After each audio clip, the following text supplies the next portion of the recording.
All right.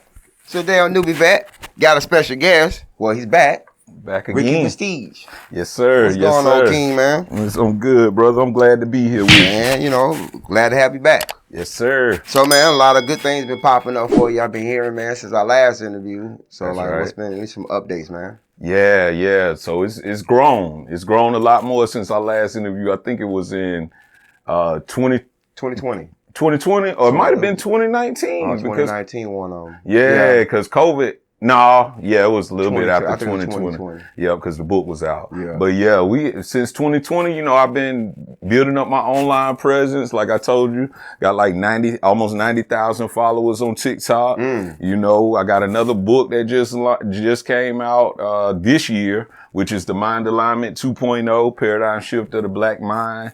I got the workbook out. I was working on that when I seen you last. I remember that from the video. So I got the workbook out as well. And now we focusing on more so getting like a metaphysical store, as well as certain healing modalities that we're going to bring to the table, services to offer to people. Right. Yeah. That's crazy, man. And, since our last meeting 2 years ago, going on almost 2 years ago, a lot has happened in 2 years. Right. I mean, I'm talking about a shift. Right.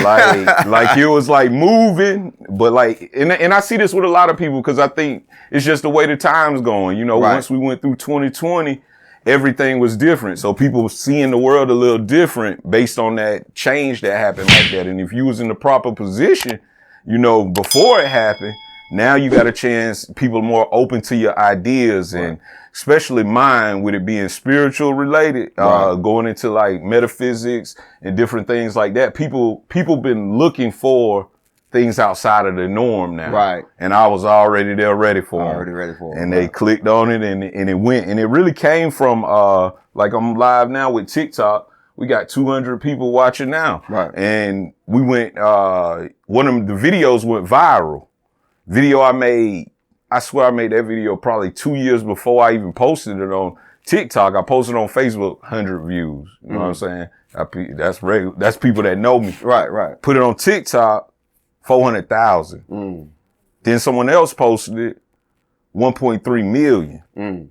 So you know what I mean? So that just built the momentum and I was already ready for the people based on being in ISO so long, isolated, especially the COVID, when COVID first hit, because that's when we met during the COVID. That's right. We took a chance, really, because we didn't know where it was gonna go. When you have a vision, a solid vision, you gotta, like I explained to people, because even during the COVID, we were still shooting movies. I was still doing everything during that time because life goes on. I feel, no doubt. At the end of the day, I felt like if half the world was out. It couldn't have been as that bad where we couldn't not work at all. You get what I'm saying? Right. And bills didn't stop. At all. and if they did, you just gonna come back around. So people was bumping for like 6 months, doing them, what it was, like a moratorium or something like that they had on it. And then it came back around though. And the crash happened at like this year really with a lot of people, even including me. I wasn't prepared for certain things that happened after that. Rent going up, food going up. But then I was like you said, we got to work through that. We got to work through it. I can't sit on it. Yeah. I mean, tragedy happened. Yeah, I think tragedy is a cycle.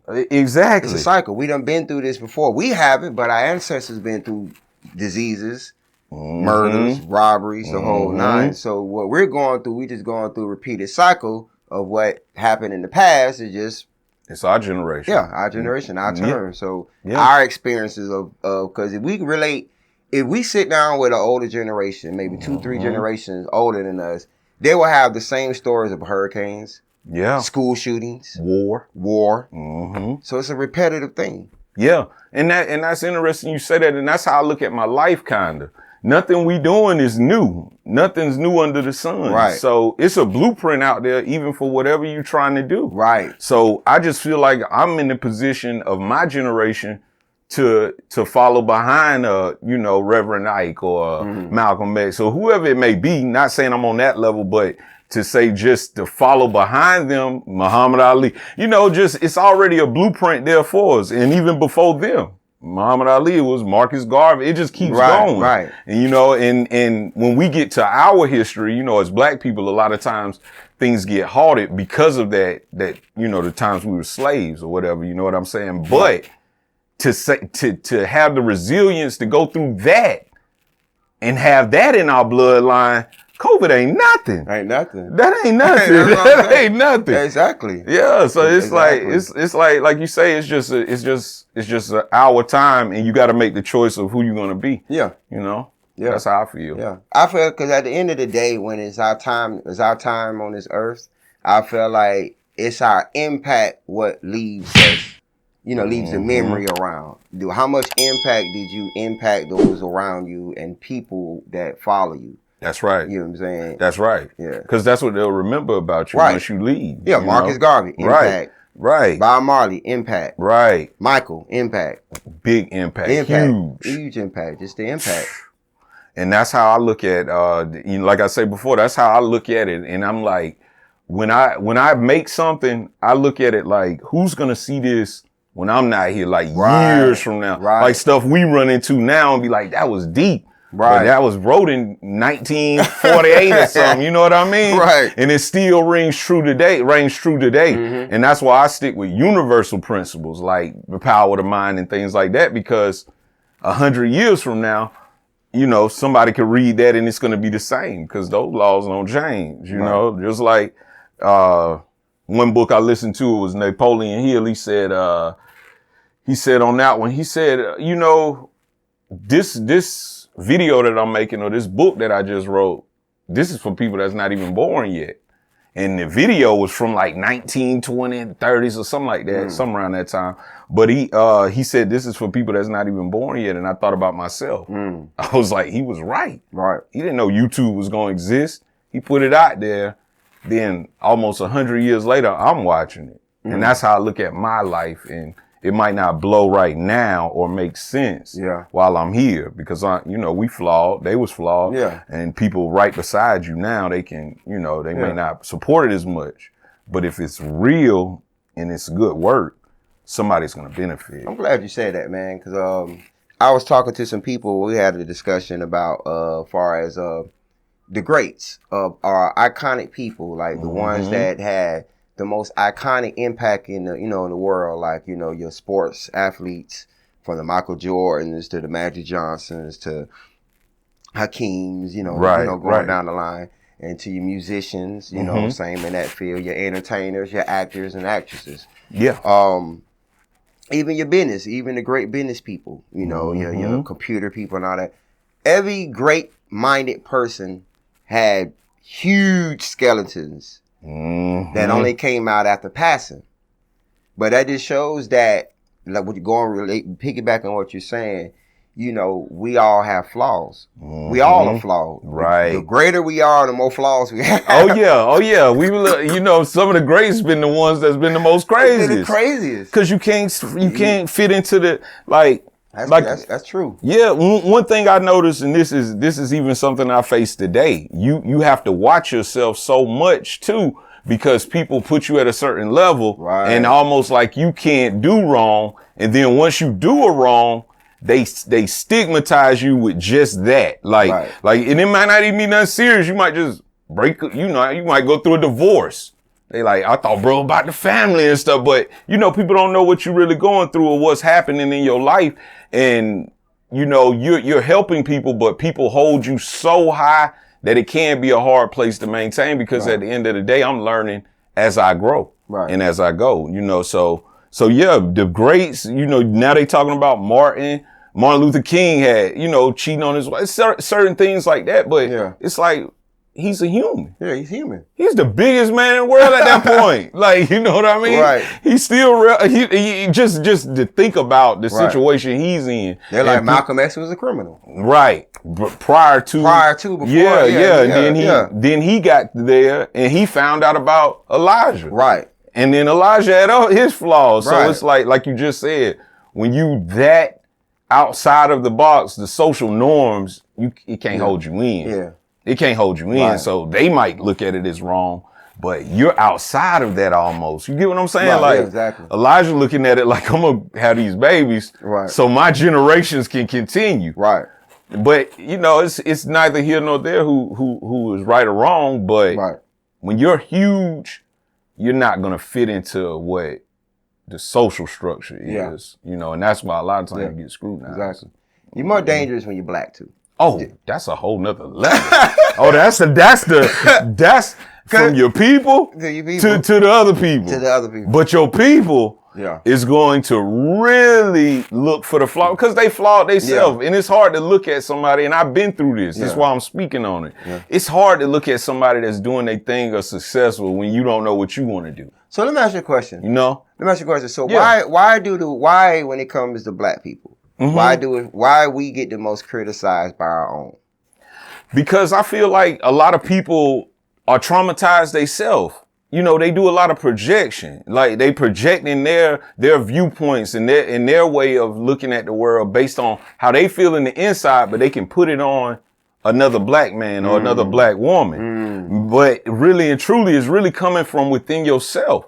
And I had to learn that once I got to a point where I knew it was on me, I stopped blaming anybody outside of me, and I started giving people grace as well. So I'm like, I don't know what bro going through, but our people, you know, we've been through so much. Right. We've been through so much. People are literally walking around full of trauma, depression, anxiety, but it's PTSD. Your homeboy got shot in your face, but we act like it's normal. Right. You get what I'm saying? Yeah. So when we act dysfunctional, we're acting dysfunctional based on all of those things are on top of us. So when you see bro popping pills, bro probably traumatized from something that happened when he was 12. Yeah, he probably done lost a lot of family members that were close to him. Jail. Dead. We all did. I couldn't think of, even if you weren't like, might have been molested. Right. Exactly. That's not even talked about. That's not even talked about. Woman or man. You know what I mean? Right, so we don't leave no room for the pain. We don't leave no room for it. So it just comes out as yelling, screaming, fighting, drug addiction. Right. You know, I wrote that in my book, in this one, because this is what it's dedicated to. The first one is a universal book, but this one goes into the black aspect of so much things. I talk about poverty being a trauma. I talk about, you know, abuse being a trauma, how to get over it, and even going into healing our ancestral aspect of ourselves. Like I say, slavery, and then they go into like, you know, certain traumas and things you go through can get passed on to your seed. Right. And that's what we fight into. So on top of that, we got stuff in our DNA that's wounded. You get here, you hate it. Your family, you misunderstood possibly. Your family might hate on you if you succeed. Right. So we have no outlet other than to attack each other. Right. That's what I feel like. I feel like it's a dysfunction that's causing us to do this. And when I see people doing it, I'm like, you doing that off of projection. Like you haven't even looked at yourself. And I can tell by how you reacted maybe to certain situations. Right. You know, you see, oh, she did. Oh, I knew it was something up about him. Right. And you know, that's the first thing they say. Right. I knew something was going on with Rick. Something was crazy. I felt off about him. You felt off because I'm regular, but I stepped myself out there and I put myself on the line for a fulfilled life for myself and also for my legacy. Yeah. I agree with all that too, man. I say like, I say it started back during, you know, cause segregation was just over with in the 70s, late 70s.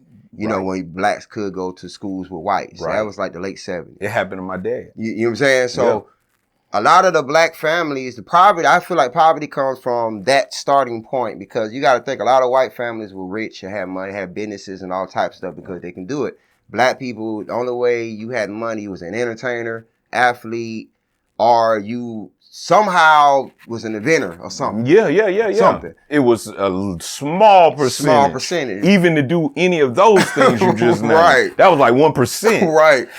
Like liquor debate, like and just to prove our point, go to sports. There wasn't that many black baseball players at one point. Many black basketball players or football players. So it's like every time we had black people in those positions, it took over the game. It changed the sport. Yeah. You know, each sport. Yeah. Like literally.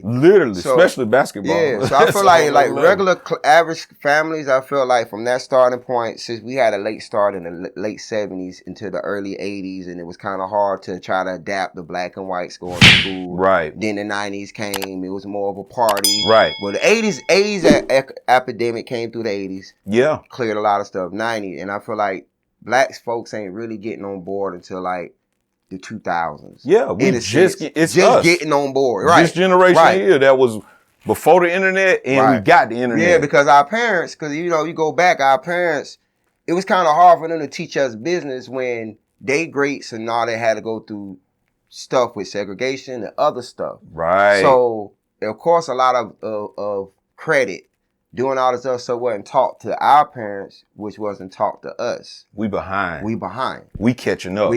Right. Because the exposure to certain things they didn't have. Right. You know, they just going off of what, especially if you're in the South, we see it head on because our people were still, even after all those laws were passed, our people still was segregated. You get what I'm saying? Our people still was slaves and like right up there in Sumter, South Carolina, like Aiken and stuff like that.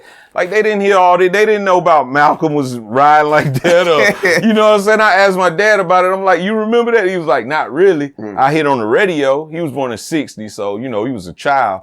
And I was like, what about when segregation hit? And he was like, well, they came to our school. Yeah. You know what I'm saying? We was an all black school and then they came.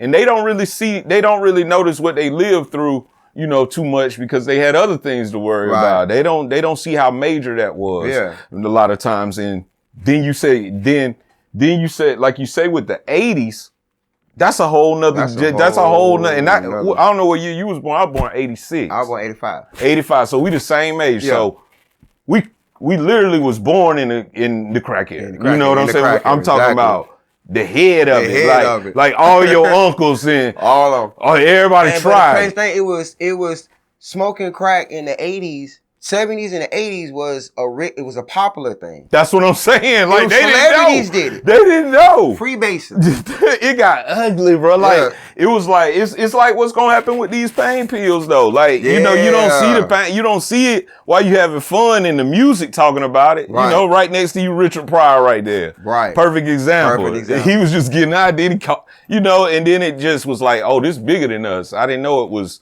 going to get to this point. Right. And you got to always put that into the equation. Right. You know what I mean? If you're just looking at what we going through right now at this moment, you be like, look at my people. That's messed up how they acting or whatever. But if you look at the full story, you'll understand why we right here and what fight we got to fight. You know what I mean? And it's not going to be done with us because we like we said, we behind. We could put our children on things, but they also is going to be somewhat behind too because we behind in just learning this stuff and trying to put them on. Yeah. So we learning as we go. I think it may be not our children, but possibly probably like 2 generations after that maybe we won't even have to talk like we talking now. Yeah. But you never know though. You never know with the way the world going. But I always try to look at the full picture of what are people were faced with and then to see, you know, and with me, like I told you before, I came up around both. So I was able to see poverty and I was able to see rich white people around me. And some black people even had a little bit of money. Yeah. But I was really able to see the differences. And then I noticed like, okay, I asked questions like, what's your granddaddy do? You know, he's a doctor. What? You get what I'm saying? So your granddad is a doctor. My granddaddy worked at the rock curve and couldn't read. You get what I'm saying? Right. Like your thought process is a little different than mine. You know, you can go to granddaddy and ask for some money for college. Didn't even cross my mind to ask nobody else. You know what I'm saying? And that's the thing that I think we as a people in our generation, us right now, is to set the foundation again, like rebuild it. We had to knock it down, and they're mad our people, our parents don't get us. Don't get us, right. They like, why you ain't going to work? Why you ain't doing it? Because that's all they was raised to know. They do go to work or go to college. Yeah. And if we go back and try to, hey, you don't really got time to go back and try to convince them of what you're trying to do. You more so got time to show them. Like, I can't, no disrespect, but that ain't what I'm trying to do. Trying to do. And then it's a different time. Like, because even when I was working at this steel plant in Grovetown, GIW, and I worked with some guys that was there when it was segregated at the time. They was there for they was working there. They was like 19 when they first started working there, and the place was segregated at the time. And when I got there, they were still there. They've been there 45 years, so they've been there for a while. They've been there a while. Crazy. So they've been there a while. So that mean they retired now. But when I got there, to retire. Yeah, when I got there, they was there 42, 35. One was there 35. One was there 45 years. God. But he was there during the time they were segregated. I used to talk to him on break because I like to hear these stories. The bathrooms that we had, you can tell because it's still kind of like that. The locker room, it was segregated. You had one side of the locker room was terrible looking, but the other side was clean as hell. The other side was the white side, and the other side was the black side. Yeah. But the only thing they did, they just tore the wall down and just made it a big open room. Right. But they didn't, it kind of, you could still see how it was. And then even with him, he's so used to how it used to be, he still do things when he first started back there. Boom. So, yeah, it's you crazy. You hit a good point there, right there. That's programming. You do some enough, and even if it's not beneficial to you, you're going to be programmed to do it. They wouldn't know what to do. Right. Even if they probably changed the way that the job ran a little bit, they'll probably be like, oh no. Like, what else can he do? He been there 40 years. That's all he know. Man. And that was my worst fear. Even as a child, I used to see people, because I always used to wonder, like, why you didn't pick something else? Because in my child mind, I'm like, why my people like Michael Jordan? I thought you got to choose that. Right. I didn't know it was all of this behind it. Why maybe my people ain't make it. Right. You get what I'm saying? Like, but yeah, that go into just being programmed and thinking this is what it is. You got to break that programming and then create your own. Right. Because you always going to run on a program. Right. You're a human. Right. You're not going to get outside of it. But what program are you choosing? Right. The one they gave us is belittling. The one they gave, the story they want to tell us is prison, crazy, either lost your mind, on drugs, or, I don't know, homosexual. They try to put all these things on even the greats. You get what I'm saying? So that's the story they want to tell. Right. But when you start telling your own story in your mind, not to the world, in your mind, and you start believing it, it's going to show up in your reality. Just like we said with what we did. Right. These were ideas. This is a good show of manifesting an idea from your mind, even through adversity. Because I know people's like, bro, it might not be a good time to get the building, bro. Like, it's the COVID. And you like, nah. Yeah. I got the building during COVID. That's what I'm saying.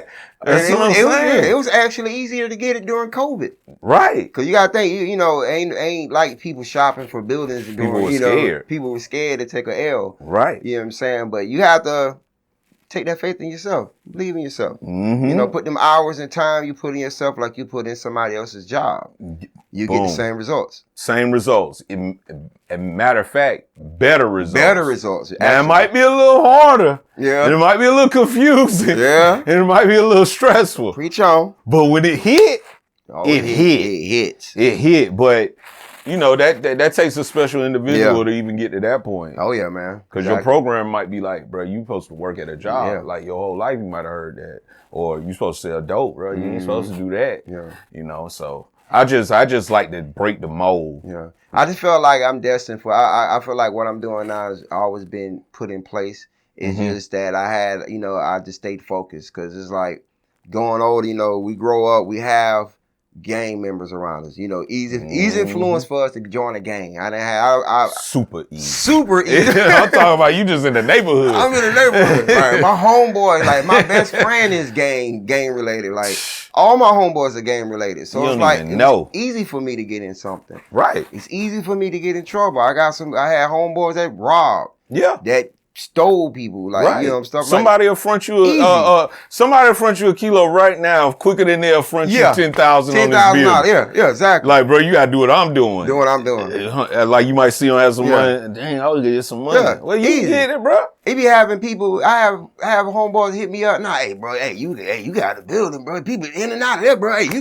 Nah. For what? For what? Why it's gonna be the same results. Like, bro, we already seen this story. Right. Like, you can't do that story. Like, nobody wins in that story. And if you do win, it's a matter of time before it come back around. It's just too much to that. Yeah, because the drug game is not designed to be a long-term goal. It's supposed to be a quick in and out. Get what you need so you can put it on this so you can be straight. Yeah. Not make a career out of it. Right. But you gotta exactly. And I'm talking about a career out of selling weed. Bro, come on now. Like Cat Williams said, bro, like this is played out. Like you make $35. Like, you know what I'm saying? You taking penitentiary chances on some pounds, and you know you're not even really coming up. You're not even really making nothing other than what you would have made at a $20 an hour job. Oh my God, that's so true. I ain't gonna lie, man. There's this guy back home. This man been selling dope since I was 14. Right. I'm in my 30s now. So he's still selling dope.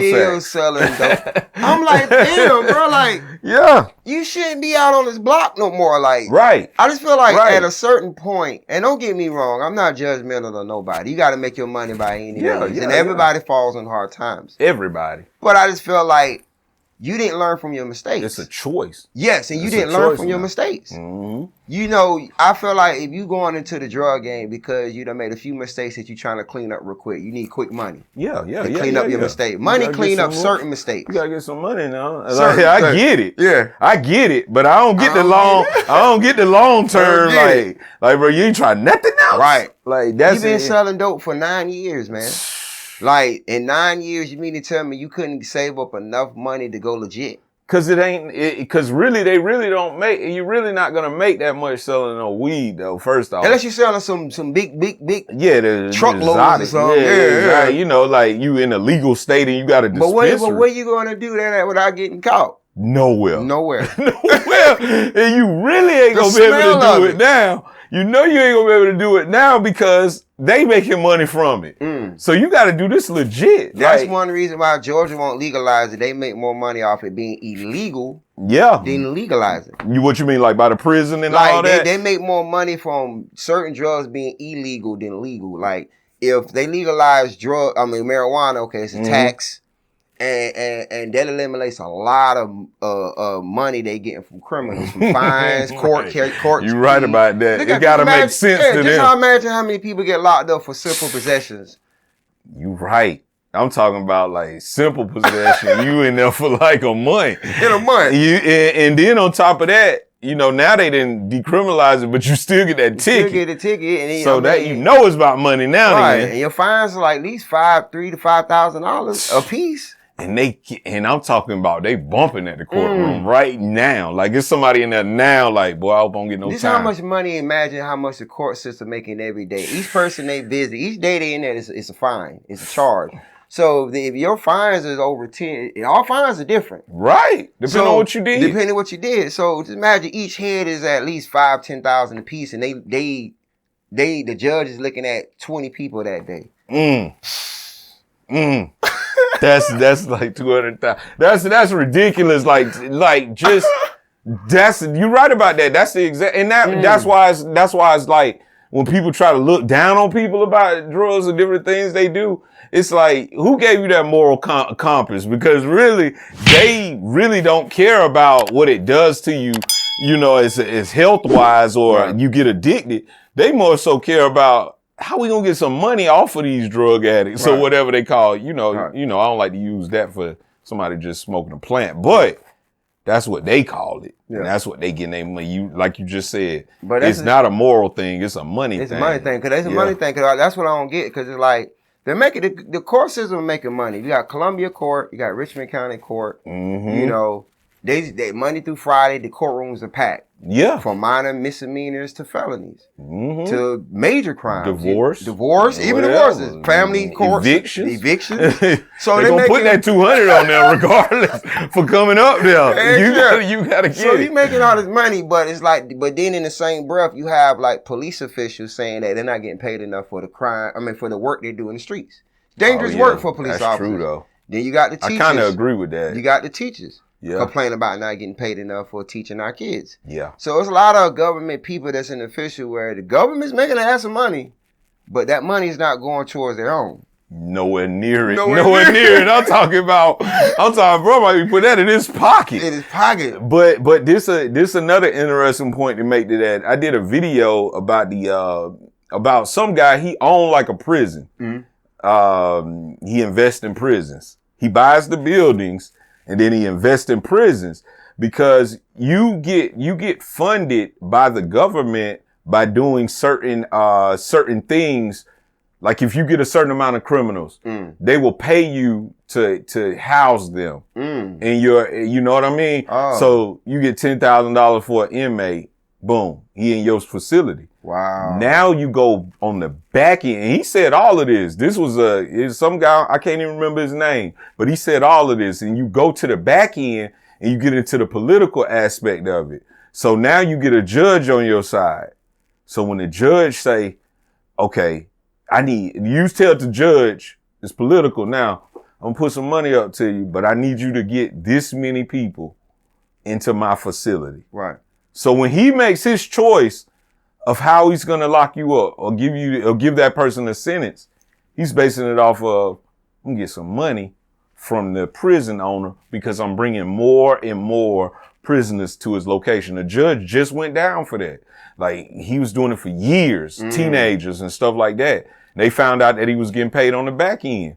So you go in there for a simple misdemeanor.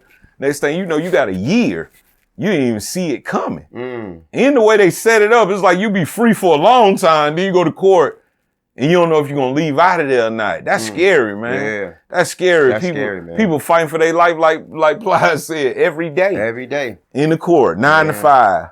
And that's just, you just sit in the courtroom, just listen to different stories. You like, ugh. Yeah, you start being, Then you start, if you sit in the courtroom one day, you'll start being blessed about your life. Oh, yeah. Because you in there like, I didn't went in there for other things that I had been part, but you get to listen. Yeah. You're like, my crime is small. Yeah, this ain't nothing. Like this. Bro, talking about 5'10" off rip, like they discussing like it ain't no other option. Like you just going to get this. Your mama in there. Oh, Lord. You know what I'm saying? Your family in there. Right. But you're about to possibly not go home after that. Exactly. Man, I can't imagine a pending charge. Pending charge is worse than the jail, I think. Yeah, like you could go, and they backed up now, so you might go 4-5 years before you even go there. Right. You know, but that's another thing. They put jail in front of us too as a fear mindset too, not to do certain things. Right. But you know, I try not to even put myself in that world, but I know it's a possibility. Yeah. So what you feel about Black Lives Matter, as far as like, you know, they had like a situation this year, far as kind of a scam that popped up. So what you think about that? Well, I mean, I respect the message far as Black Lives Matter, but when I paid attention to it, I knew it was more to it. Because a lot of those, like the NAACP, Black Coalition, Rainbow Coalition, all those, it's always some money issues that come in and kind of mess the brand up a little bit. Because, I mean, you got to realize, like, she might have been a regular average person, and next thing you know, you getting millions and millions of dollars donations. Supposed to be going towards something else, though. So it was probably going towards something. Yeah, that's what they... I mean, it really did. What are you doing? She really didn't do... I mean, but... You know, morally is wrong now, but really and truly it was people just donating, and then people, you know, after a year or so, it's like, what y'all doing with it? And it's like buying houses. It's like, you know what I'm saying? It's like buying property. Yeah, you know, I got my brother a crib. Buying property. You know, I did a little back to school. Right. You know, little event. But like, bro, you got $1 million. You can't account for you know, the donations. But you know, they put people in, because you got to realize, like, even when it comes to Black Lives Matter, it's being invested. I mean, it's being investments by high-powered people like George Soros, for instance. Right. He's funding it. You know, I don't know if he's Jewish or not, but he's white. Right. You know what I mean? And he's funding. Most likely Jewish. Yeah, with a name like that. Yeah. And then I'm talking about billionaire. Oh yeah. And his philosophy is, I read his book because I like to know. I listened to it on an audiobook. Right. And he was just saying, like, what's so wrong about investing in something I know gonna make money? I don't care if it's, you know what I mean? I care about the cause. I don't want people to die, but I really don't care about the cause. Basically what he's saying is, hey bro, I know this is an investment because Black people are mad right now and they going through a lot. Let me put some money behind this. That's what a lot of them really into. Like, even the creation of BET, like, it was created because it wasn't really a Black station for Black people to really tune in to watch. So let me be the first white guy to invest into a Black channel, and you know, and just never show my face really that much. So we don't know no Black better. brand. Yeah, we don't know no we better. Don't know no Viacom, whoever these is. We looking at Travis Smiley on Rap City, the basement. Exactly, Big Tig and all that. Until you got older, you like, and then you look at that too. We talking about some good stuff. We was building on it. You look at that too. Then you look at how they painted the culture through Black entertainment. Right. You know what I mean? We always thugging. We always, you know, and that's what our people want to see. I know you know that as a person making movies. Right. You get what I'm saying? That's what our people are into,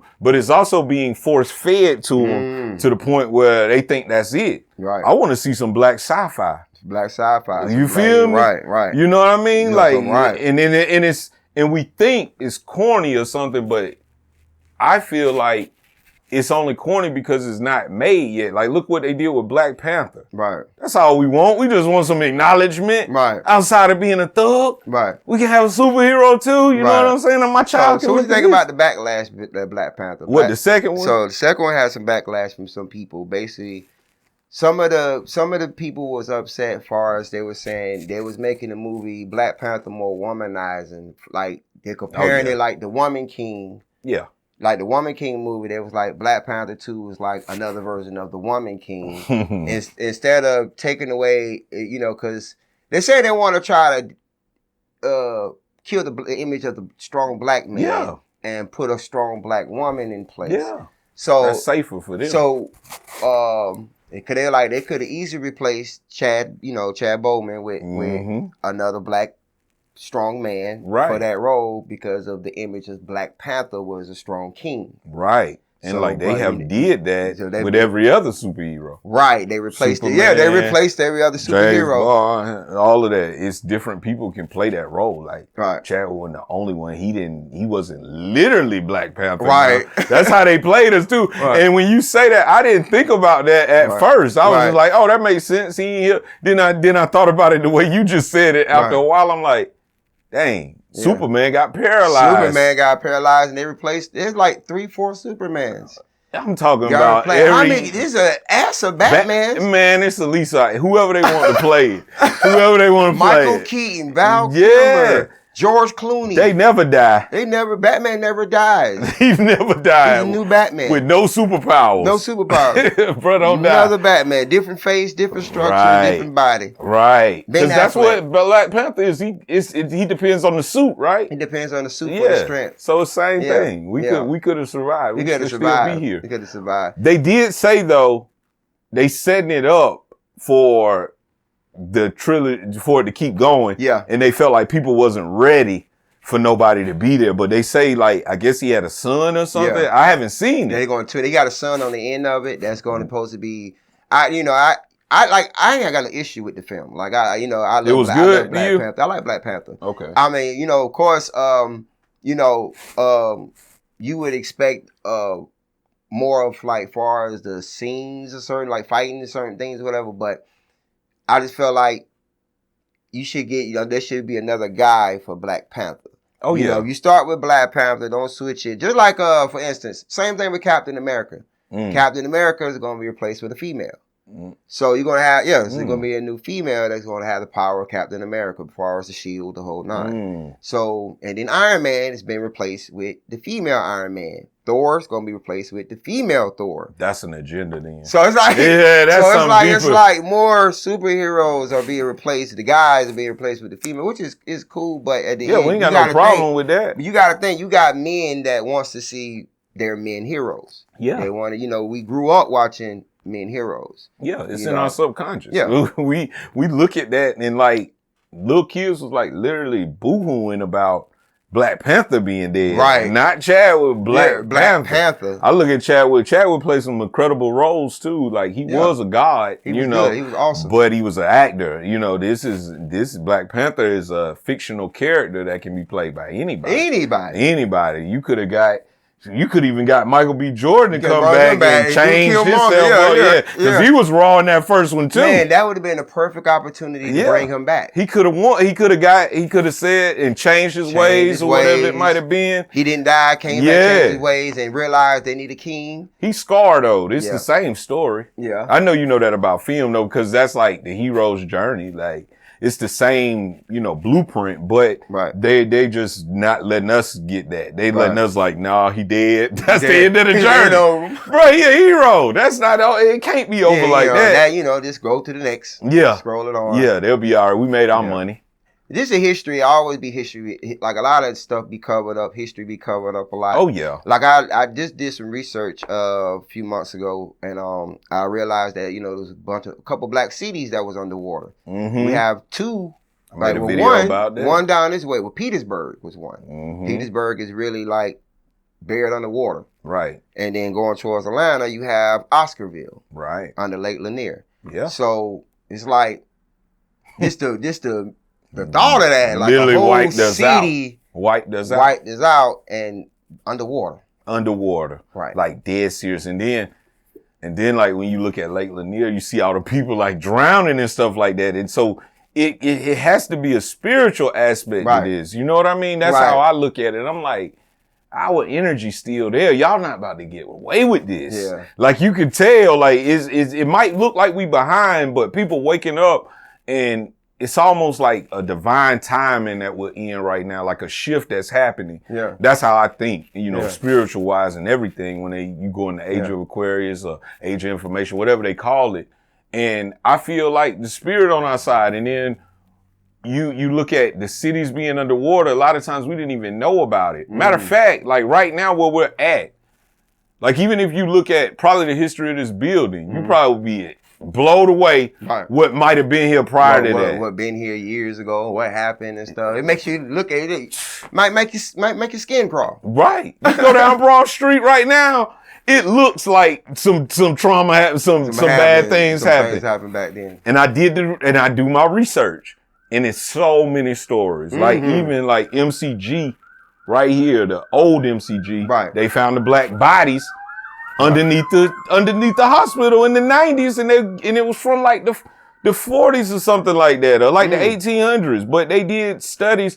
MCG, you ever heard that story? Yeah. Okay, yeah, they did. Just for the people though, MCG basically Medical College of Georgia doctors, and they had an old building, and they went in there to redo it, and they found the bodies underneath the How building. How many bodies was it? Man, I think it was hundreds of them. Remains of bodies. And then on top of that, the guy that they were getting to do it, he was going to Cedar Grove. You know what I mean? It's right down the street from there. He was going to Cedar Grove Cemetery across the street from the projects over here. And he was digging up the bones for them. He was a grave digger. But they gave him like different roles in the hospital because he was willing to do that. And then you look at it, they use those bodies and those specimens to come up with things to cure people with. So some of the very things that people are using now comes from that happening. Medical College of Georgia. They did it in Medical College of Virginia. That same thing happened. So some of these stories ain't even came up yet. But that's what I'm saying. Like we played such a heavy role in history. We just was on the back end. So I feel like it's shifting slowly. Right. Yeah. But it is. Yeah. People ain't going for it no more. Yeah. Like, bro, I can read. Yeah. You can't trick me now. Right.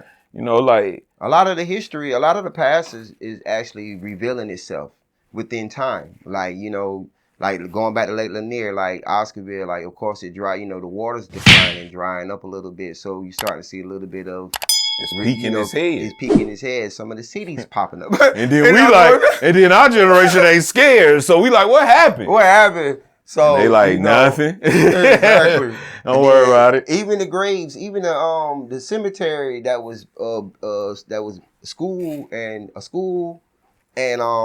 some houses and businesses was built on top of a cemetery. The black that cemetery was recent in too. Florida. Yeah. It just was on the news. It was recent. Yeah, I thought so. And in Florida, and saying the bones and everything, but just coming up from the ground and stuff like that, because they buried it. They basically built everything on top of the cemetery. They literally waking up the dead for real. Yeah, that's crazy. Man. That's just amazing. So, because they were supposed to move the bodies, but instead of moving the bodies, you know, that cost too much. It was costing too much to do that. So they just said, "Hey, we'll just put a concrete slab over the land and then just build on top of the land." That's how I go to. I mean, they did that on even. You know, in New York with the park and the big parks and stuff like that, they built over things like that. Even to this day, they still throwing bodies of people. You know, you don't know who it is, or you know, bodies that they find, they'll throw it. You know, they just throwing these bodies somewhere and dumping them in a hole and burying them. But yeah, that's like you just said, they waking the dead up. That's us. That's really us. Honestly, it's in our ancestral line. Right. You know, this is Augusta.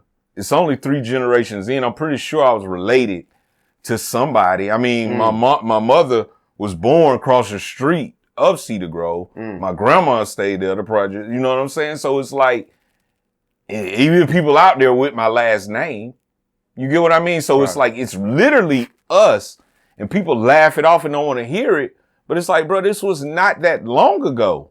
Right. It's not even 100 years that, you know, that these things were happening. So that's why I believe it's spiritual. I believe it's something waking us up like, nah, man, we ain't going for that no more. Right. And it's divine how the truth has showed its face. Right. And you get a choice. Right. You can be ignorant and keep doing the program, or you can switch it up. You got a chance now. Right. So how you feel about all this black on black crime that's, you know, of course been having going on for years, of course, but this year we had a lot of deaths. As far as in music, as far as in just Augusta, a lot of stuff like. So, what's your thoughts on the crime and just black on black crime that's been happening, you know, rising? Well, it go back to like what we were saying earlier, with the projection, with the trauma, with the misunderstanding of yourself, and that hate will breed to the point where you'll do something that's, you know, just from hating somebody, you'll kill them. And then on top of that, you add drugs with it. You add envy, drugs, programming, music. You know, that's a recipe. Bad food. And the biggest one, women. Oh, yeah. I don't know how I forgot about women. That oh, my God. They've been setting up a lot of dudes, too. Yeah. That's what I've been hearing. Yeah. And there's been a lot of people getting killed over women. It's not saying like women are the fault of that. I'm saying what I mean by women, like meaning like there's been a lot of cases of men jealous rage. Yeah. A woman might have every right to leave a man because of abuse and stuff. And so she moves on with her life and get killed because she wants to move on with her life. Stuff real. Like so it's like a lot of real. Yeah, it's crazy. Because you know, and I know my flaws, and I work on myself daily. So I just can imagine what a brother is doing that ain't working on himself, just living a street life. You know what I mean? Bro, you really, like I posted this yesterday, I said being a thug or a gangster is really a defense mechanism. It's really a trauma response because you don't have no emotional intelligence. Because you wouldn't kill that man over no petty things. No petty thing. Right. You ain't got no intelligence of calming down. You just snap. And that's because of what you possibly have been through. And we don't look at it from the deeper aspects and the spiritual aspects. Then you raise you put your vibration low enough, things are going to attach to you. You're going to be in that darkness and you're going to sit in it. And then next thing you know, these thoughts coming up, and I ought to kill that nigga. You know what I'm saying? Yeah. I got to get my stripes or I got to do, whatever reason you did it. And then you go into, like you said, with women. you'll get in a relationship, but bro, you ain't got no emotional intelligence. You're not working on yourself at all. Right. You taking that woman through it. You know what I'm saying? Like bro, throw it off a little bit. Like he jealous easy, you know, and we all got it. We all got it. We all have the emotions. But certain individuals have that, man, I'm tripping. Right. And then other individuals like, no, I ain't. I'm going all the way. She ain't finna leave me, bro. She can't be with nobody. Man, that's true, fam. I was saying, like, we all have every human has every emotional trait in our body. If we didn't, we wouldn't know what it means. We wouldn't know what it means to be angry, sad, emotional, distressed out, happy. We wouldn't know these emotions. We have those. Like, but going what you're saying, some has more attribute more than other. Like some might, we all jealous to an extent. Oh yeah, it's a natural human trait. Yeah, but just some people are more jealous than others. Some people, some people go from jealousy to envy. Like I gotta stop him. Dang, I wish I had that car. Right. No, I'm gonna rob him for this car. Yeah, cause you got some people be jealous. Like, man, I'm super jealous of you, man. Oh my God, I wish I had your success, man. I'm so happy. Proud of you though, man. I just got to work harder so I can get to your effort. To your point. And then you got some that, the same way. Let's take from. I got to take Let's talk down on it. Yeah. And it brews up. And like you said before, it brews up into all of us. But when you accept it for what it is, then you can make something out of that. Just like, instead of me being jealous, how about I go harder? You get what I'm saying? Right. Like, if bruh can do it, even if you coming from a bad place, right? Like, hey, you ain't doing like me though. Like I can do, you know what I'm saying? At least use it that way instead of being where it's going to be detrimental to you and your family and your livelihood after that. So I really can't even, when you asked about the black on black, some of these things I can't even really understand, pinpoint myself. Man, I can't, bro. Because it's not even good criminal activity. Like they shooting people in daytime, like in front of cameras. I'm talking about what, in a lobby? In a bowling alley lobby. In front of cameras, man. It's like, even with that case, recipes Takeoff. Even with that case, I felt like it took too long to find the suspects. It took too long where you had plenty of eyewitnesses. Plenty of camera footage. We're supposed to say nothing. But you don't have to you don't have to say anything when you got camera footage. Yeah. Nothing has, there's really nothing to be said. But I just felt like if y'all had a camera footage this long, why did it take y'all so long to find out it's Pat? Yeah. Or find out it's Cam? Yeah. You know what I'm saying? Yeah, the proof is already there.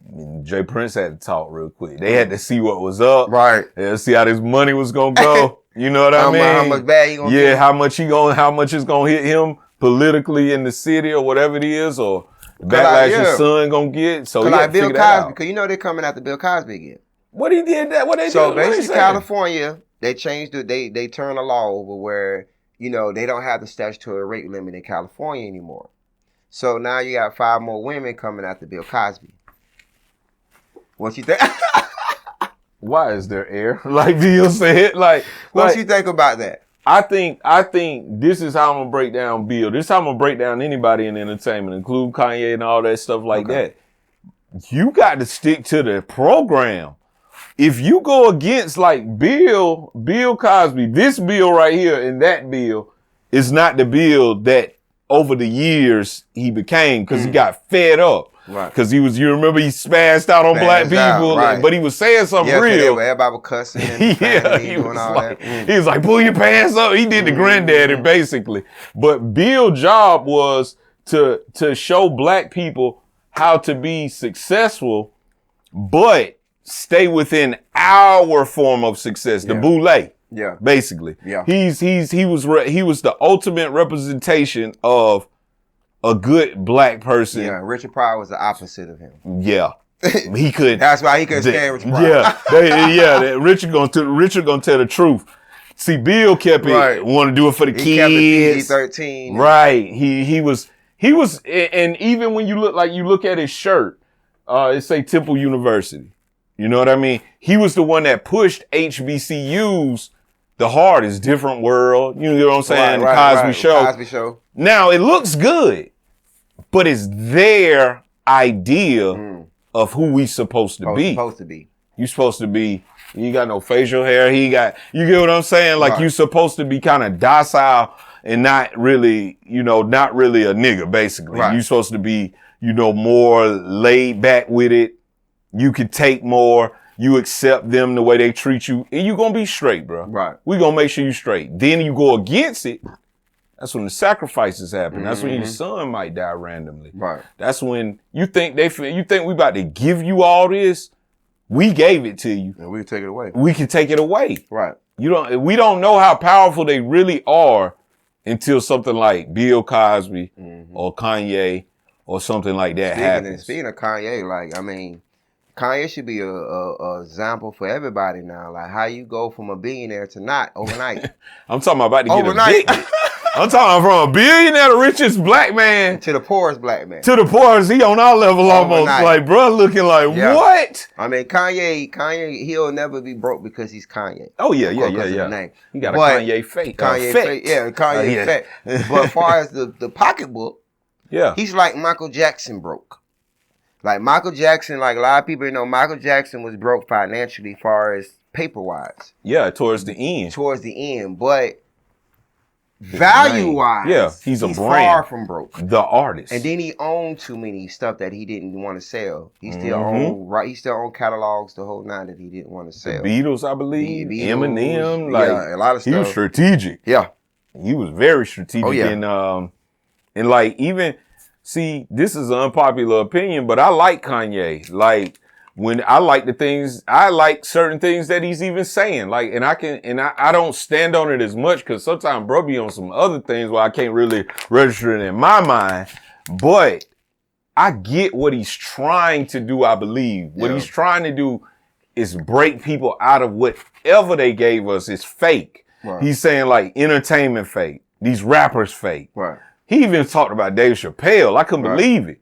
But when you hear it, though, and you really listen to what he's saying, he's telling the truth. Right. Like when he said Rosa Parks, he was like she was a plant. He's telling the truth to a certain extent because it was somebody before her, but they were dark-skinned and had a baby. Right. So they didn't put her on the front line. It's always something behind it because it's a system and we don't run it. Right. So He's exposing the things that he wasn't supposed to say. You're supposed to be with the program, bro. Like you go too far from that, we're gonna take it from you, and we connect it with the people that you think on your side. But I'm a Kanye fan as far as the music side. Personal wise, like I said, I believe some of the stuff, a lot of it, he's like killing me. Yeah. Because it's like, it's ego involved. Yeah. What throws me off with Kanye, he be saying some true stuff, certain things, but what contradicts his statement sometimes is his intentions. Like, if you would have said all this before you try to pursue a fashion career, you know what I'm saying? Yeah. Like going to Paris and teaming up with all these white folks, all these rich white folks. Like everything he's doing is rich problems. Yeah, rich black problems, like, cause he's not. I'm being honest, cause you right about that. Think though. About it, say stuff we worried about. Yeah, like everything he's fighting for doesn't have nothing to do with black folks. It has nothing to do with black folks. Yeah. Think about it. The clothes he made, that's not for us. Yeah. Come on now. Yeah, there ain't nobody wearing that. Wearing that. Except for them shoes. They wear the shoes, but. Everything he really does, even the music, it's not really for us anymore. It's Kanye. Yeah. So it's like he speaks the truth when he says certain things, but his intention is like you only speaking it now because you failed at something. Yeah. You lost a deal. You lost a contract. Now you got to rant. It's a you got to vent. So it's like now you got to expose people. So that's what turns me off with him. If he was doing all this before all this and doing the opposite of, your wife is white. You know what I'm saying? I'm just being your children are too. So it's kind of hard for you to speak black political power stuff when you don't always look at that. You get what I'm saying? When you don't follow suit to everything that you're saying. Like you only hang around Jesus. You only hang around rich white Jews. Whatever. Yeah. Rich white Jews. Everything that you're doing, the fashions, the Yeezys and all that. you been around rich, white, successful people that can put you in those impacts. Like, you ain't building anything for black people. Yeah. And it's like, soon as the white people turn you down or you lose a deal or whatever, now you want the black people. With us. Hey, let me tell you, hey, they cheat. Hey, they look what they doing to us. Yeah, because I look at it like I do, even though I agree with certain things he's saying, I do look at it like he's kind of like betraying the people that he wanted to be with. Because they was like, nah, bro, we don't want that. Oh, we not going to come out with no more shoes. And then you, what? Now I'm just going to expose y'all. Like, bro, you was right in the room with them now. You know, you can't really. But that's one thing with black people. We got to look at it like celebrities are not our leaders either. You know what I mean? They're not role models. Yeah, he's a musician at the biggest point of it. Like, bro, really just a rapper. Right. At the deeper level of all of this, he's a rapper that is bold enough to say things and he knows it's gonna get a big reaction. Right. And Kanye's back on everybody's mouth. And that's just like going back to like black folks, like we support the ones that really don't support us full-heartedly. Yeah. You know, Kanye's in that boat. Like Kanye's directly in that boat. Like I can't sit here and be like, okay, Kanye do a lot of stuff for black folks. Yeah. He doesn't. I mean, I'm just being keeping it G. He doesn't. Jay-Z does more for black folks than Kanye does. Right. And he low key. And he's low key with it. Yeah. He low key with it. He knows. He knows how to do it without being the one that scrutinized like him. Dang. That's why I get Jay-Z too. That's why he did. I don't know him, but I mean I understand it because that sometimes you have to disconnect yourself from people that's just wide open with it. Because I'm pretty sure Jay-Z and Kanye together talking about this, but Kanye go outside, and say it to the world. And then Kanye get in it, he want to get on Twitter or he want to rant. You creating enemies that you don't know who's who. Exactly. They're just like, and then you don't know like you burn bridges. Like, okay, so like for instance, okay, Chris Brown and Sierra had a performance, right, that got canceled. They were supposed to perform at an award show. They was going to do a tribute to Michael Jackson. You know, rest in peace, had a birthday pass. Yeah. But they canceled it because they felt like Chris Brown wasn't the right image for a Michael Jackson tribute. And they didn't want to tribute Michael Jackson because they didn't want to do Chris Brown because he beat up Rihanna back in the day. They were like, okay, how we have a woman beater and a child molester, Michael Jackson, they say, you know, so they canceled the whole performance. And then there was a backlash from the people. What you say about that? Image is key, though. You know what I'm saying? Branding is key. And when you get your feelings out of it, that almost makes sense, though, to a certain extent. But you still don't know if they put, well, Chris Brown, you know, they got the evidence with him. Right. But Mike, you still don't got the evidence really. Like he got off on it. Then he went to court and got off. Yeah, so it's like I don't know how true that is. And I know he was bigger than life. So you had to bring him down like we started at the beginning. Every great person, they gotta knock him down. Even if you white. You know, Elvis, all the people, you know, you're gonna get knocked down if you step on certain people's toes. Yeah. So it's just like when they decide to have their brand, they might be, they get that choice. They get to make that choice if they don't want him to be a part of that. Because, like, even with us, if we was to get a certain level, we'd be like, I don't think bro need to come because, you know, he done did this and this. That might look bad. Yeah. You know, he show up. So I look at it at that level, but I also look at it like, y'all doing a lot more worse things. Yeah, I'm like, you don't believe in like. Yeah, y'all doing way worse.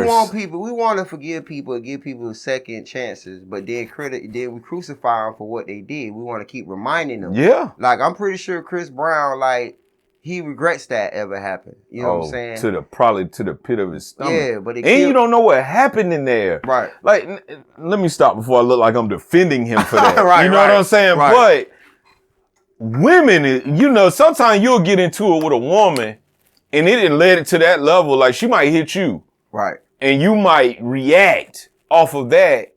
And now she's bruised. Right. Or injured. Right. You might have just, like on Tyrese when he elbowed her, like, you know, but now her eye black. Right.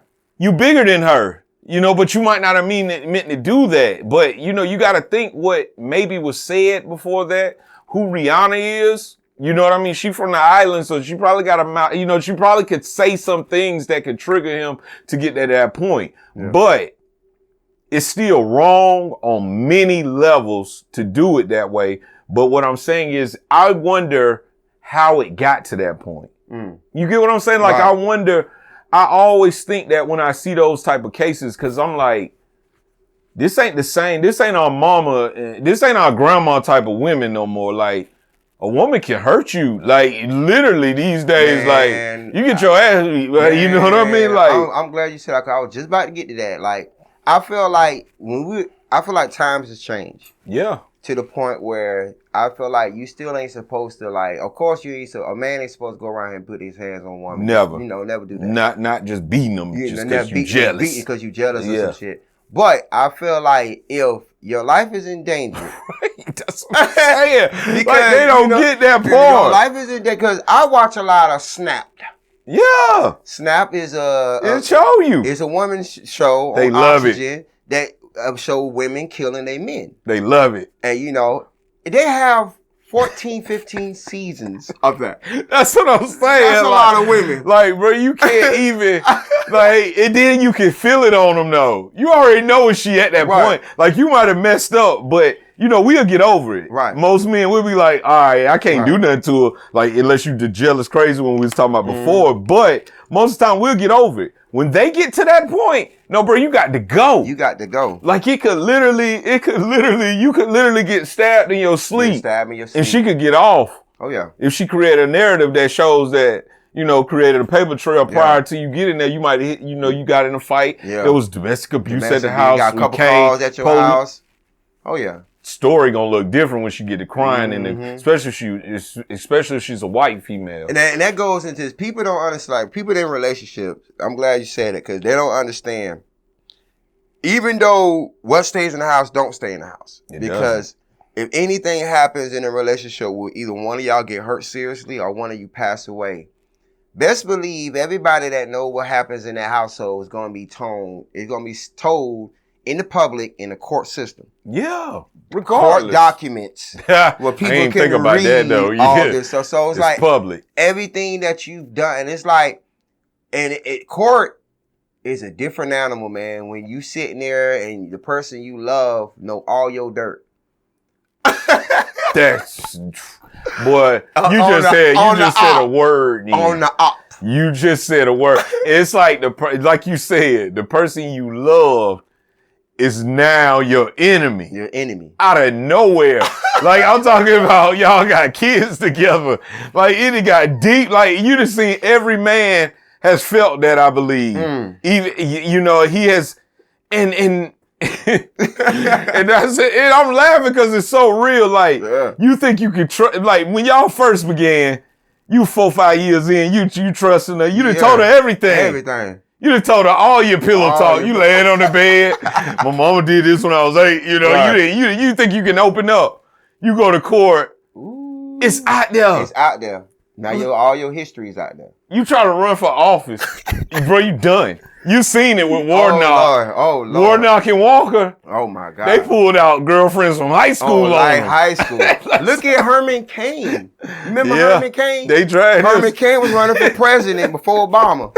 Man, Herman Cain had 38 mistresses.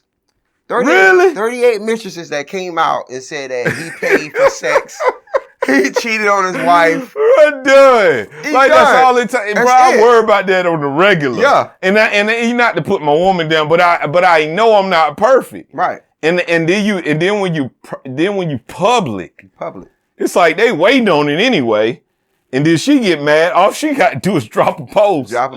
Y'all the talk of the city. Talk of the city. Or wherever however far your reach go. And then people really don't care. Yeah. They finna help y'all. They finna laugh at you. They finna laugh at her too. But I feel like, and that's the dangers of a relationship. You know, you're evaluating a relationship. You're learning each other. You know, that's what I feel like. If you treat that person right in that relationship, even if y'all break up, y'all will have a healthy relationship afterward because You didn't dog her out. You didn't, you didn't beat her up. It's over. Y'all just had y'all time and it didn't work. Yeah. Y'all, that respect level still be there. Yeah. The love will still be there. That's hard. It's hard though. There's not that many relationships can say that we broke up on good terms. It's not that many. Not many. And if it is, don't mess around and do better without her or with somebody else. Then that's when the skeletons come up. Yeah, that was supposed to be her life. That was supposed to be her life. Don't wind up getting rich, Ricky. And your exes pop up out the blue. Oh, it's a wrap. I ain't listening to them about them books. When I was 17, he did this. You get what I'm saying? Right. So it's like you say, it's a danger to that. Yeah. But we can't be traumatized and we can't live our life paranoid and worried. She might tell on me one day because it ain't gonna go right. Yeah. Period. You gotta live in your truth, man. I mean, I feel like all of us as entrepreneurs or all of us got careers or goals we're trying to achieve. The bigger we get, the more we're open for criticism. More open that we're open for people want to know stories about us. So they gonna go to our hometown and try to find stories or people that know stuff about us. People want to get paid to tell stories about us. Make something up. Or even know some true stories that can kill our career. Yeah, right. I'm talking about, boom, you done, Rick. Like, that's what they... And that's how it happens. You can just imagine you build a 10-year career with your author. You wrote countless books, top novel. People look up to you. And it could take one backstory from when it happened when you were 21. Before I knew any of this. It could come back and kill your career. Yeah, yeah. And that's happening. That's sad, though. I done watched it. I watch it all the time. That's why I move different. R. Kelly. Because I'm like, well, he did. He been had it coming. Yeah. He been had it coming. Sometimes you press your luck. Sometimes you go too far, bro. Yeah. But like, you know what I'm saying? like you gotta pay for it eventually now, bro. Like you going super hard. We've been talking about you forever about it. Right. You should have just left it alone after the first one. Maybe got you 3-4 polygamy relationship, but you was trying to dominate. You trying to go in. Yeah, you was, but he's getting out though. Yeah, and I hope he does. No, he is getting out. Oh, he is? He got appealed. Okay, good. Yeah. To me, personally, that's good. Because he didn't forcefully do nothing to any of those. They found out a couple of the lady that did the document, a lot of the stories were forged. So a lot of the stories were made up. So that's why he stood up. Y'all talking about my life. That bro was pissed. He knew he did certain things, but he was like, come on, bro. Like, that was the perfect example of fed up. That was fed up. His real Robert came out then. So you watched that interview for the first time. Did you felt like he was lying or he was seriously like trying to fight for his life? He was fighting for his life. Like, it was too much, bro. He could have took a couple of hits. They was dragging him though. Like he's a human. Right. Like I know he's R. Kelly. I know he can sing. He's a human, bro. Like how can you take that much backlash without going crazy? I want to see this person. Right. Like people talk, like I could get like 2-3 comments and I'm like, I might think about that later. Like maybe bro was right. Right. You know what I'm saying? You a human. Yeah. Think the whole United States out like Kanye. He can't take this. That's why he going crazy. Or Kyrie. Kyrie had to give up. He had to apologize. This deep, bro. I wouldn't want the whole world to be talking about me. Yeah. Cause just imagine, man, like you're a celebrity, you big, and like you said, at a drop of a dime, a simple phone call, hey, get him out of here. Get him out of here. Hey, get him out of here. He made a post. He didn't even think. He was off of work and just posted a good video he had just watched. Lost a Nike deal. Bro was at home watching Prime, posted. He probably was shocked when he went back and checked his note. What they talking about? They talking about me again? Yeah. Yeah, they talking about you, bro. That's crazy. I love Kyrie though, because Kyrie stand on it. Yeah. But he had to. He got a job, man. I don't understand. When people be saying all that, bro, they be talking all that trash. Like, why he did that? Man, that man got $1 million job, man. It's his job. Y'all boy go to Walmart and act like a damn slave. You know what I mean? Like you talking about him, but you going to work, cooning as soon as you get there. Yeah. And I get it. Those are strong, but once again, that goes back to the people that they feel like if you big, you this and this and that, you got enough money, you can go against the system. You do that. No, a lot of your money is coming from the system. Yeah, I ain't got it. Like you looking at that contract, you're not looking at a take care of 10 people. That's like a $200 million Nike deal. Just he would never see that money without that. Without that. Especially now. Right. But you got to make, but some people stand on it though. Like some people stand on it. Yeah. But you're not gonna live that same life. Yeah. If you stand on what you say. Even Kanye, he going down. Like you say he was a billionaire about to get evicted. Right. You know, for whatever reason. Right. Might not even be money. Like you say, it's not paper. It's not like us, go to your bank. That's why they do the like I tell people, that's why Facebook and all the social medias, they do the boosting. Far as like, okay, they paying you for reels and enhancements. Because basically doing that because you helping them. You helping the platform. They see that more people being on the TikTok platform than Facebook. So Facebook got that now with the stars and all that other stuff. Instagram just hit me up. Instagram, they paid me like $10 for a video. I'm like, what? I'm gonna put this up now. But look how much time you have to invest in the platform. It's a whole time. Like to make a 10-second, 30-second video, like even though it's only 30 seconds, unless you just don't care and you just posting shit. Right. But if you trying to really know what hashtag to put, know how to put the lettering on the video, know how to edit it a certain way. Right. That's why when people just say they're gonna be, you know, I'm gonna get a YouTube page and I'm gonna do this and I'm gonna do that.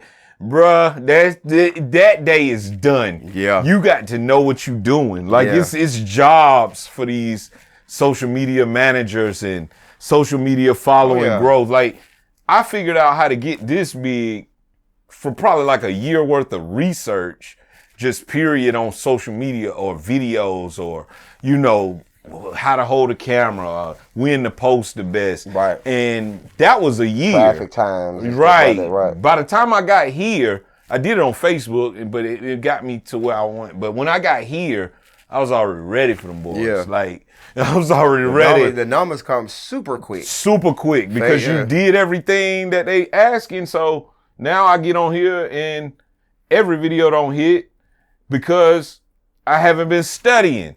Now I go back and I look at the video and I might study something. The same thing don't work that worked 3 months ago because the algorithms and things like that are changing. And like you say, these social media companies are competing. So we probably like the pawn. Yeah. You know, the creators are really the pawn to it to keep them moving. So and basically like every time we log in on Facebook, our account, they getting paid. Yeah. They're getting paid. Yeah. So that's the purpose of like even a website. If you have a website, the more visitors you have on your website, you get paid. You get them ads. You get them ads. So same thing. That's what I'm learning now. Same thing with marketing. Yeah. So that's what Facebook does. So like every time, that's why you notice you be seeing all these ads on Facebook on your timeline newsfeed. They bumping now. Bumping. As soon as you look something up. Bumping. There you go. There you go. It's gonna be 2 posts. 2 posts. Facebook when I followed them. 2 posts. Facebook. You didn't follow them. 2 posts. Facebook. See you like dogs. So now they posting dogs. Yeah. So you gotta think, man. Like this money. Kellerman. Mm-hmm. He's a billionaire. Who's that? That's what's the dude on Facebook? What's his name? Is it Kellerman? What his name? What is his name? How the hell we Zuckerberg? Yeah, there you go. Zuckerberg. I think. Yeah, Mark Zuckerberg. Yeah. So he's over Instagram and Facebook. So billionaire. Just off social media. Other people. Just logging in on his app. You would have never thought this day would come. Yeah. But it's beautiful though. Right. It's beautiful and it's harmful. It's all about which direction you go with it. Yeah. I'm trying to get on that other end. But you know the crazy thing about it though, there's the backside of that though. When your account get taken, a lot of people get lost. Bruh. A lot of bad money get lost. This is the first time I ever had to even think about that. Cause it's like, damn, your account get lost. You gotta think. You can't build that up too quickly. That's what I tell people. Build your own stuff outside of social media because even that's your page, true, but it's not your page at all. At the end of the day, you can get blocked. Your account can get canceled, banned, and that if you're a business and you're depending on that cuts your bag. Yeah. You got to think about that. You got to think of because outside it's stuff. so easy for them to do it. Facts. Like I already got like 3 strikes on like nothing. Like I didn't even say nothing. I was just like, what happened? And then I appeal it because, and then they'll look at it and they like, oh, he didn't do nothing because they going off somebody reporting it. So if somebody reported, they might just not like me. Let's report that. I don't like that. That's harassment. Yeah, that's fact. I have a friend named Kiki Too Blunt. I think I know her page. Yeah, Kiki Too Blunt. She bigger girl. Yeah, she big girl. dances. Stuff. Yeah. Shout out Kiki Too Blunt. She had 2.4 million followers on TikTok. They took her page away. She had to start back over. So she's at what, 45 or 50,000. Trying to build it back up. And it's different now too. Because when they first started, they wasn't the head honcho. Right. They was giving people be on there like, yeah, I just posted and it went viral. It ain't like that no more. Oh, nah. How they gonna let you go viral when they can pay for you? When you can pay to go viral? Well, you can pay to go viral. They're not finna give you them views. People can pay to go viral. Yeah, they're not gonna give you the views. They're gonna give it to the person put $5 a day. $5 or $10 or $20 on their boost on their post. They gonna blow. And that's on you too then, really, because it's pay to play now. Right. But when it first started, and that's when I hit when because I was posting videos, I'm like, man, I'm getting ridiculous numbers. I'm like, yeah, I'm fly. Man, that joint went down now. I might post 1,600 views, but I ain't putting no money behind it. And then I turned it into a creator fund. So it's like, I know they're not going to pay me and let me go viral and they losing money by paying me going viral, even though they still want people to look and then that's another thing. You got that following don't mean nothing. Yeah. Because these are just people that may have clicked on it. Right. Those 1,600 are people that's really going to buy something and listen possibly. So it's like, you got to get, like you said, you got to move those individuals from there over to your website, to your video, to your personal shit that you got more control into. Right. Yeah. Because if they snatch it, they'll snatch your account. That's it. You seen Boosie? Yeah. You seen, please get my account. Because Boosie lost a couple millions when he lost his Instagram. Because he was doing them ads. He was making money and connections through Instagram. Them posts. And they took the account away. You know what I'm saying? A lot of people was connecting to Boosie through Instagram. Yeah. So it's like, you take those accounts away. Just imagine you waking all your accounts going. Now you gotta go outside the old way. How you gonna contact people? Because a lot of people only contact people through social media. They got their personal numbers. Bro, I ain't even think about that. They ain't got their personal contacts. They don't got their personal sales. You a ghost now. You a ghost. Then they gotta find you. You gotta find these people again. On the new page that's low. Like, everybody's using the social media for their digital Rolodex. Yeah. And not actually having a physical Rolodex. Yeah, that's about to slow down. Yeah. Because it's their platform. Right, it's their platform. And don't think you about to go on there talking crazy either. Don't think you about to talk probably like how we talking about the black stuff. Yeah. Like, you got to be at a certain, you can't.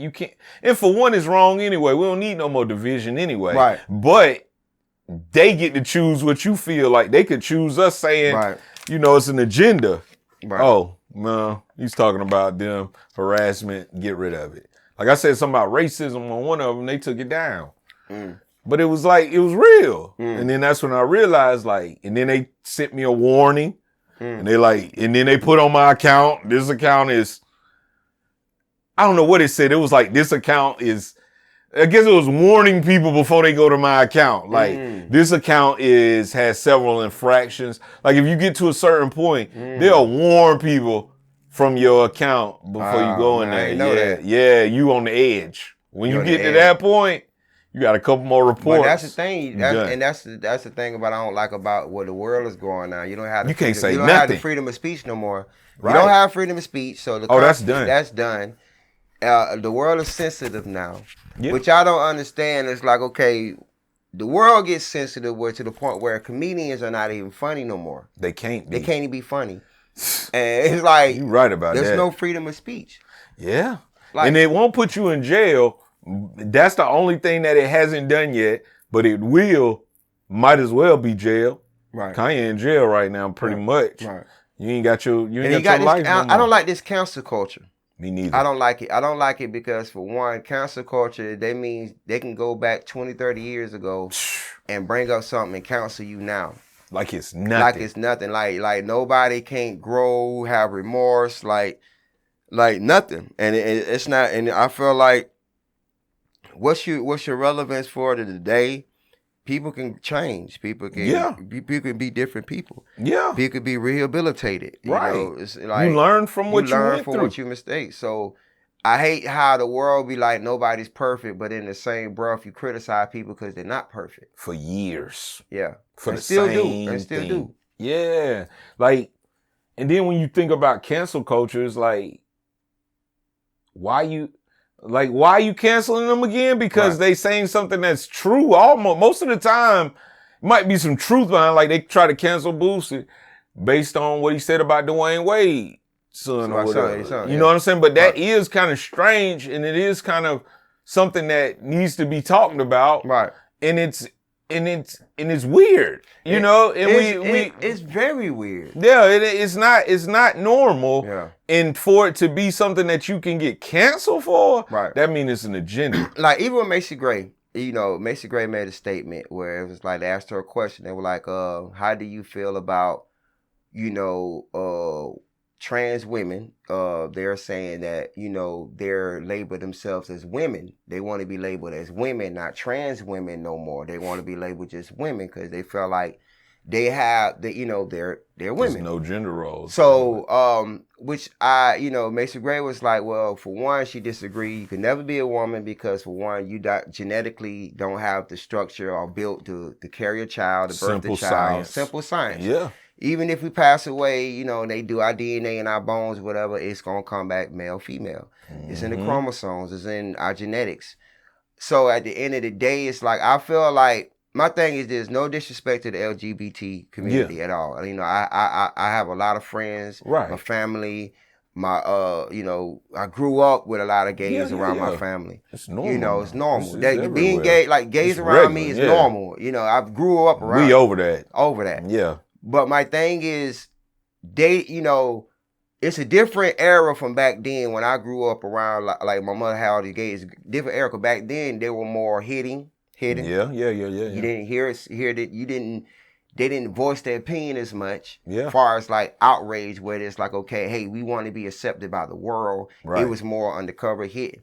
Now it's where it's like, okay, we coming out, we want more, we want our respect. You can get your respect, but it comes to a point now where I'm at, I feel like if you in the LGBT community, they feel like you have way more authority and power than the average person that's not gay. Right. Or that's not in that that's game. The problem. That's the problem. Yeah. I feel like, okay, you can be gay. You can choose to decide what you deserve your right. You deserve your right. But you don't deserve the right to be treated better than the average person just because they have a disagreement with you. Or whatever. Because you can't get mad at a heterosexual man because he doesn't want to be gay. Yeah.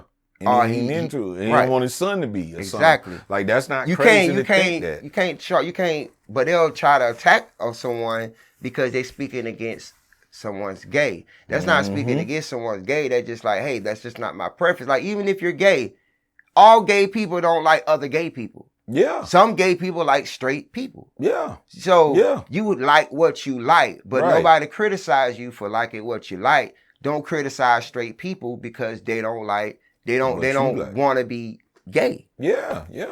And it's crazy that they even think that they deserve anything for that. Like that's you're not really doing nothing other than making your sexual preference. And if once we get to the point that ain't nobody even worried about you, bro. Like everybody get that choice. Right. And I agree they do deserve their rights, but they acting like it's a civil war or something, like they trying to take on the civil rights movement almost like it's like you dying or something out here. No, you're not. You can't force your beliefs or what you think on others and make you forcing others to accept what you are because that's what you want to be. Yeah. If I want to be a rooster and I'm around here saying doing all this other stuff, people think I'm damn crazy. Yeah, you can't go for it. You know what I'm saying? But you want to lock me up, put me in a mental institute, you know, because I'm out here acting like I'm a rooster. You know what I'm saying? I'm in front of people's house in the middle of the morning, like early in the morning. going hard. They're gonna lock me up for trespassing. Yeah. So it's like you could be what you want to be, but people don't have to accept it. Exactly. Yeah, they get to make that choice. Exactly. Yeah. Like you can be what you want to be, but you can't force and that's easier anyway. You can't force the world to accept that. Yeah.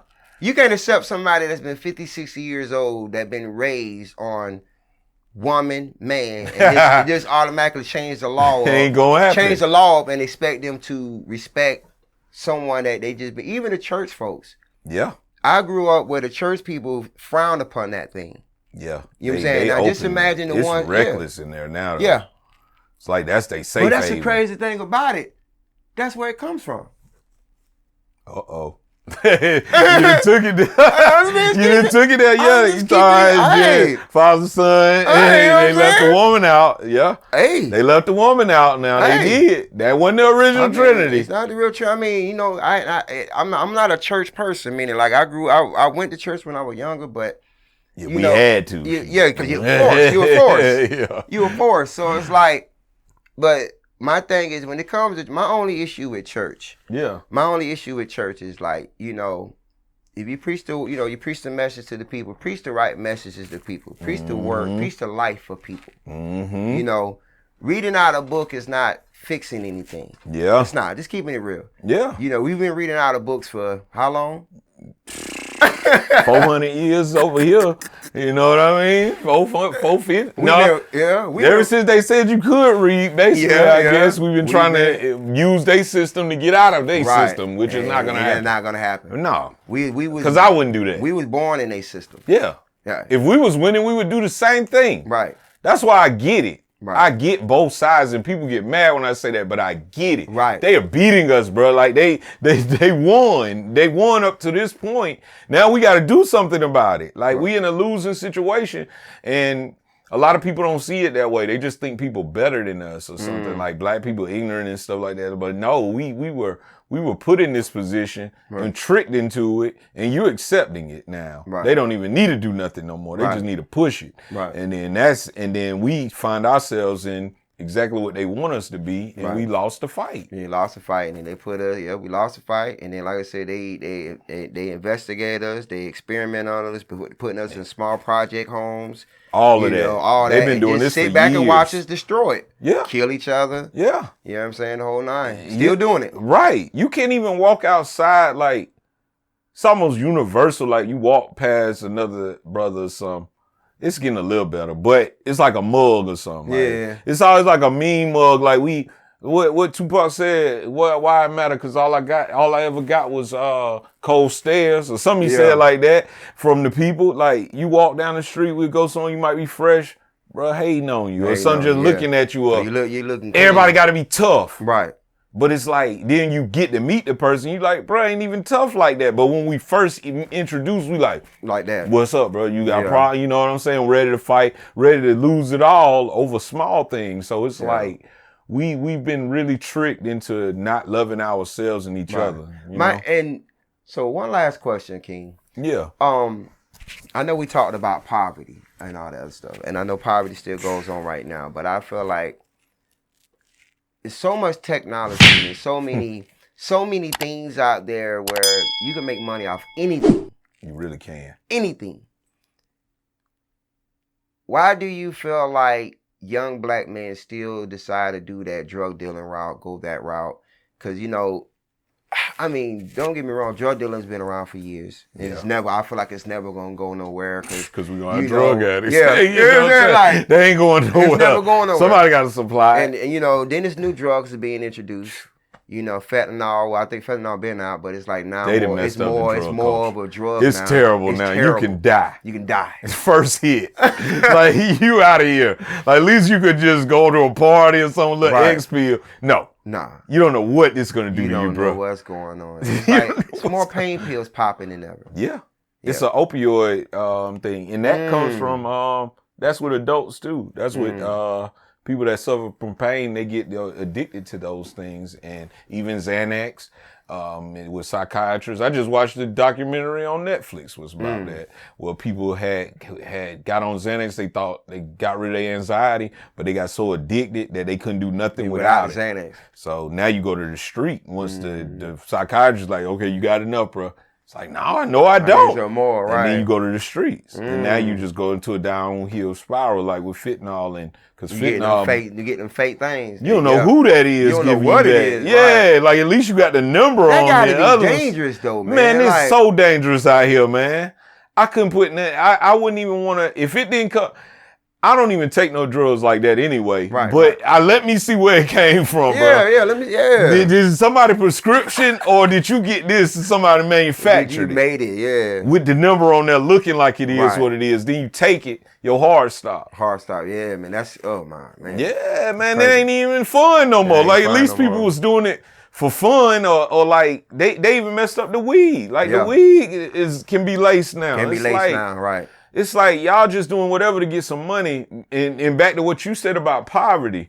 Yeah, you're right about that. Like it doesn't have to be just dope no more. Right. When we was coming up, it was though. We didn't have like you said. We had real drug dealers though. We didn't have resources. Yeah, we had real. But think about our real drug dealers. Like, hell yeah, bro was on. Yeah. Like it wasn't like I don't even see drug dealers with money no more. Yeah, you don't even see what do a drug dealer look like now?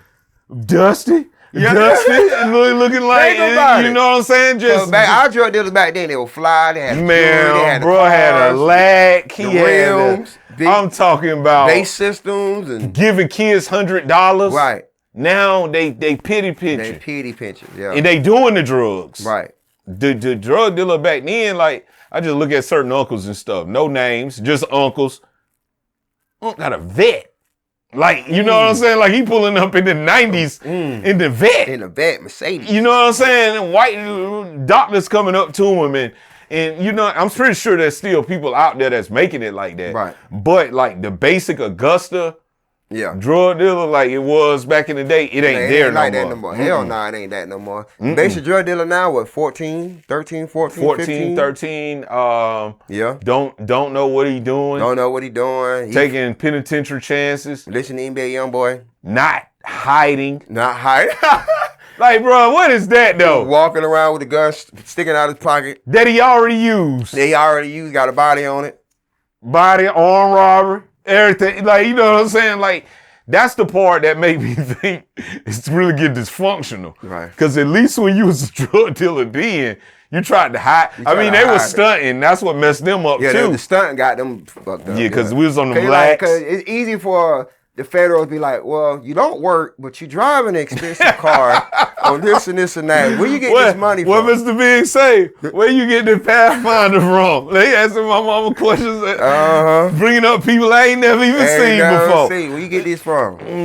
That's a good question, though. And even now, when you get onto this social media and this independent money, you better count for it. You better count for it. That's what it's gonna say. And these people not dumb. These people sit back and watch you hang yourself. They got a case when them feds come to you, they've been watching you for, the feds said they've been watching thugs since 2000, what? 12? Got him in 20, That's 21. 10 years. Bro, I know I'm going to jail. You know you're going to jail. You know you're going to jail. 10 years. I don't even know what I did.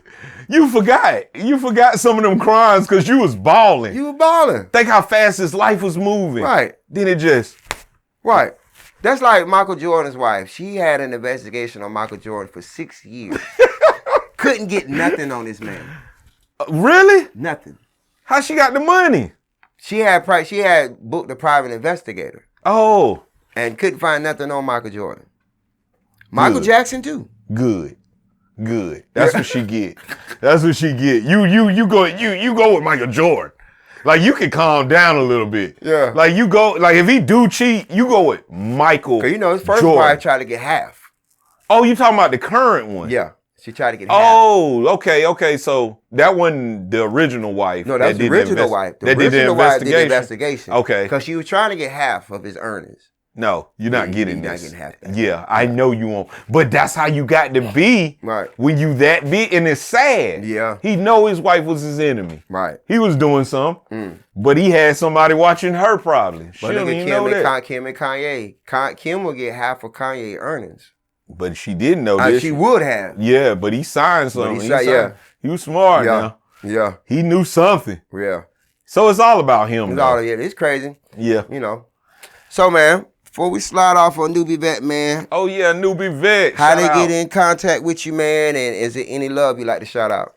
Definitely. So, basically, you can get in touch with me. I'm on Facebook. I'm on Instagram. I'm on TikTok. TikTok, the main platform, got over almost 90,000 followers. It's all under Prestige Speaks. You can also look me up online, Ricky Prestige Leverett Jr. I got, you can Google me. You'll see my books. All my books are on Amazon. I got Mind Alignment 2.0, Paradigm Shift of the Black Mind. This pretty much goes into everything we was discussing, but the solutions.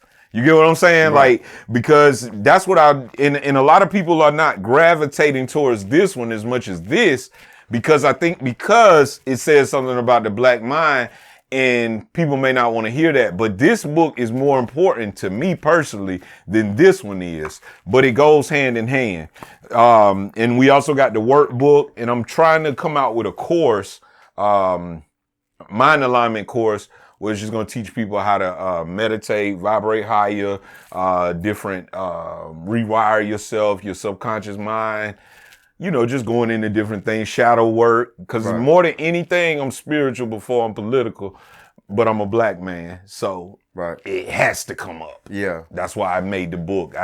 You got to get, you have to get over that first step of all the programming that they told us what a black person is. Right. So that's the first step into it. But yeah, you can get in touch with me there. Online, all the books on Amazon, Ricky Prestige Leverett Jr. Yeah, that's basically what it is. Come to TikTok, get some more knowledge, see how you feeling about it, possibly purchase the book. All the knowledge free.